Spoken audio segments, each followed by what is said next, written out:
పరిశ్రమలో ఎలక్ట్రిక్ లారీల వినియోగం దేశంలో ఇక్కడే తొలిసారి ఒకసారి ఛార్జింగ్తో 190 కిలోమీటర్ల ప్రయాణం. దేశంలో తొలిసారిగా పరిశ్రమల్లో ఎలక్ట్రిక్ బల్క్ ట్యాంక్ లారీల వినియోగానికి అనకాపల్లి జిల్లా యలమంచిలి మండలం ములకాలపల్లిలో ఉన్న మై హోమ్ ఇండస్ట్రీస్ మహా సిమెంట్ కర్మాగారం శ్రీకారం చుట్టింది. పరిశ్రమకు ముడి సరుకులు తీసుకురావడానికి తయారైన సిమెంట్ను ఇతర ప్రాంతాలకు తరలించడానికి 8 ఎలక్ట్రిక్ బల్క్ ట్యాంక్ లారీలను సోమవారం యాజమాన్యం ప్రారంభించిన ఒక్కో లారీ ఖరీదు 1.2 కోట్లు కాగా 10 కోట్లు వెచ్చించి తొలి విడతలో 8 వాహనాలు కొనుగోలు చేశారు. వీటికి 30 నుంచి 35 టన్నుల వరకు బరువు మోయగల సామర్థ్యం ఉంది.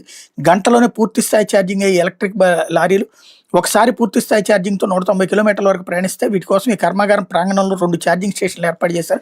విశాఖ ఉక్కు పరిశ్రమ నుంచి బూడిద మహాసిమెంట్ కర్మాగారాన్ని తీసుకురావడానికి ఇక్కడి నుంచి సిమెంట్ భారీ భవనాల నిర్మాణానికి బల్క్గా తరలించడానికి వీటిని ఉపయోగిస్తామని My Home Industry marketing senior GM T Veerareddy చెప్పారు. వీటి వినియోగం ద్వారా కేవలం తమ పరిశ్రమ ప్రాంగణంలోనే 400 టన్నుల కార్బన్ ఉద్గారాలు తగ్గించవచ్చని, పర్యావరణానికి ఇది ఎంతో మేలైన ఫ్యాక్టరీ ప్రతినిధులు తెలిపారు. దేశంలో తొలిసారిగా పరిశ్రమలో వీటిని మై హోమ్ ఇండస్ట్రీ వినియోగించడం గర్వంగా ఉందన్నారు. తమ ఫ్యాక్టరీ విద్యుత్ అవసరాల కోసం ఇక్కడ సొంతగా 4 మెగావాట్ల సామర్థ్యం గల సోలార్ పవర్ ప్లాంట్ నెలకొల్పినట్టు కర్మాగారం యూనిట్ హెడ్ బి రామస్వామి తెలిపారు అన్నటువంటిది హైలైట్ చేశారు. అయితే